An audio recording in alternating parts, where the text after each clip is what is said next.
સુરત શહેરના ward number 18 માં ચૂંટણી પ્રચાર દરમિયાન આમ આદમી પાર્ટી અને ભાજપ વચ્ચે તંગ સ્થિતિ સર્જાઈ છે।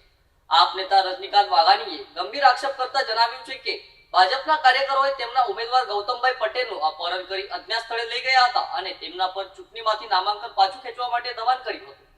વાઘાણીએ આરોપ લગાવ્યો છે કે ભાજપના નેતાઓ અને કાર્યકરોએ વોર્ડ નંબર 18 ના આપ ઉમેદવાર ગૌતમભાઈ પટેલને બંધક બનાવી લીધા હતા। તેમને ધમકી આપી ફોર્મ પાછું ખેંચવા માટે રાત્રિથી દબાણ શરૂ કર્યું હતું।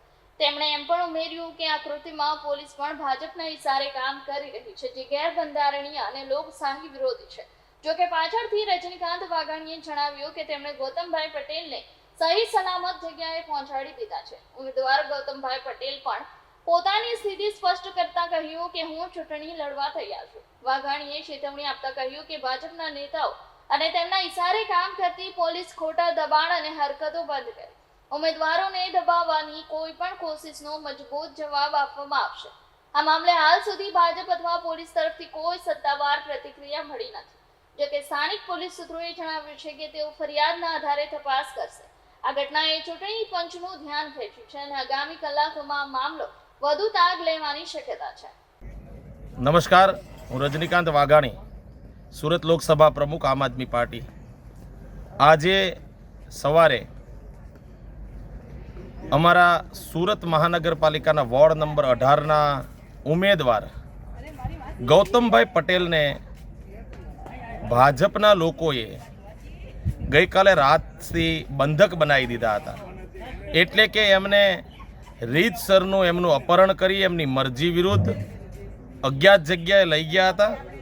ગઈકાલે સવારથી ખૂબ પ્રયત્નો થતા હતા એમના ફોર્મ પરત ખેંચવા બાબતના, પણ માનનીય ગૌતમભાઈ પટેલ મજબૂત મનોબળના વ્યક્તિ હતા અને એ એવું કહી રહ્યા હતા કે જનતાની સેવા માટે હું તો આ મેદાનમાં ઉતર્યો છું તો લડીશ, પણ ગૌતમભાઈ ડરી જાય, ગૌતમભાઈ ફોર્મ પરત ખેંચી લે માટે ભાજપના તમામ નેતાઓએ ખૂબ ખરાબ રીતે દબાવવાની કોશિશ કરી, ડરાવવાની કોશિશ કરી। પણ સવારમાં મને જાણ થતાં હું એમની શોધખોળ કરતાં કરતાં અડાજણ સ્થિત પહોંચ્યો અને ત્યાંથી ગૌતમભાઈ એક ફોર્ચ્યુનર ગાડીની અંદર એક ભાઈ એમને બેસાડીને જતા હતા, એમને મેં રસ્તાની અંદરથી ઊભા રાખ્યા અને મને ગૌતમભાઈએ એવું કીધું કે હું ચૂંટણી લડવા તૈયાર છું, ભાજપ દ્વારા મને ફોર્મ ખેંચવાની ધમકીઓ આપવામાં આવે છે અને એમને મેં ત્યાંથી મારી ગાડીમાં બેસાડ્યા અને અત્યારે એમને સહી સલામત રીતે એમના પોતાના સ્થળ ઉપર હું લઈ આવ્યો છું।